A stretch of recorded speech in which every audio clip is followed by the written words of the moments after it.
What's happening, beautiful people? My name is Michael LaBelle, and today we are ranking every single Team of the Year icon. First off, undeniable, these card designs are beautiful. If you agree, like the video. This is gonna be giving you that insider trading, the insider scoop on who you should look to pick up. Purchase power. Criteria, it's simple. Largest impact in your squad. Ability will take priority over price. This is not a value list. Outside of them getting you more wins. W, just throw W's on screen. W, W, W. As always, you're gonna give me your opinion. We have 13 Team of the Year icon. Phenomenal. Van der Sar. And you might say, Mike, he's arguably the best goalkeeper in the game. You pulled the pros. You've discussed, you've used, you've abused, you have been saved on numerous occasions. How can he be dead last? Because I said goalkeeper. And this isn't to discredit Van der Sar. I just don't feel that he has the same influence in matches due to his position. We are looking at priority when it comes to position. The goalkeeper, which is a heavily debatable position, period, regardless of rating, versus some of the extraordinary outfield guys that you need to have. Nesta, I don't know if he's fixable. This is a better version, yes, but worth the premium tag? No siree. This Italian is still gonna leave you asking additional questions. Might have burnt some of the pasta. He's just not made for FIFA meta success if you really wanted to use him. If you're just a fan of Nesta, which I can understand, I can relate, co-sign, we can talk about it, then by all means, insert him in. But if you just want to get more wins in FIFA as quick as possible, there are a lot of center backs that I would prefer over Nesta. And then when you do take into consideration the price, you start asking, would he actually be worth it? Hugo, Sanchez, built to get busy.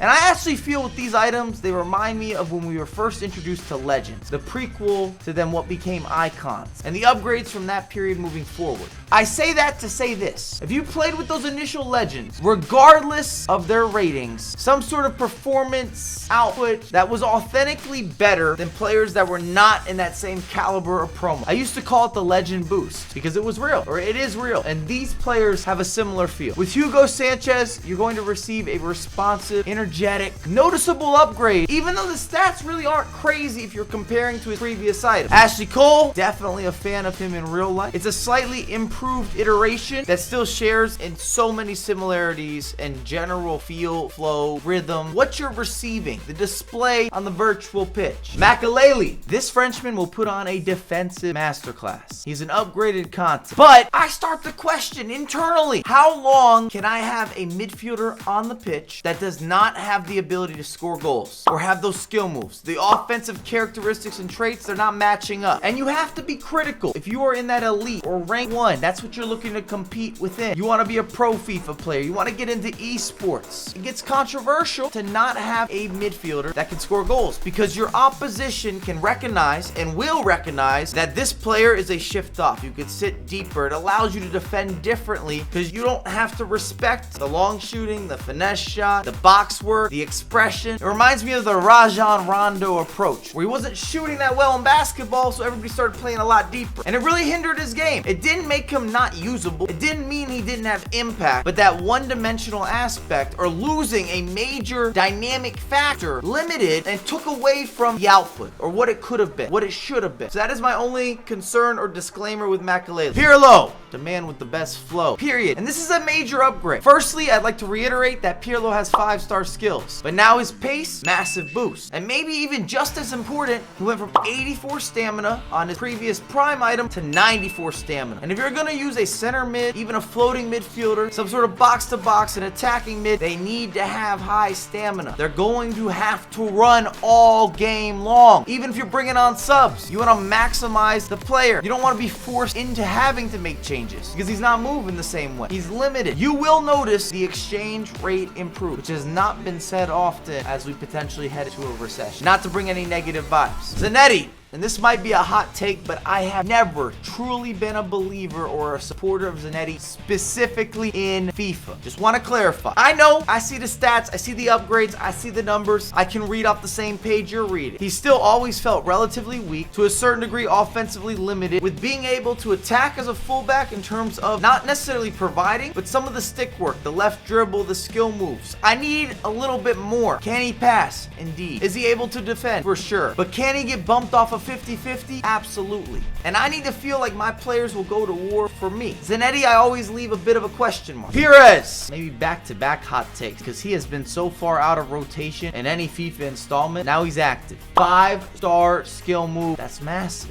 That individualism that we support so heavily. He's starting to feel like a Ginola. Toss him on screen, both with the long hair. You have positional versatility and then complete shifts when it comes down to agility and balance, which gives you that side to side, that cut, that move, that groove, that free flow, that fluidity that I constantly talk about on a daily basis. Here we are. Also might have the bias that I've wanted Pires to work since he's been introduced to FIFA and it hasn't happened. He's been one of those bogey players. Müller, and this will be debatable across the board. Some will love him, plenty will respect him, but he has some imperfections. And with that being said, expect a mixed bag of reviews. Even more so if that review is going off of price consideration. It's going to come into play. From a value standpoint, it makes it even harder to potentially recommend Müller, but I have him still highly regarded because there will be those players, plenty of them, that absolutely smash. Müller scores everything, bursts forward, big bodies, skill move execution is just unstoppable.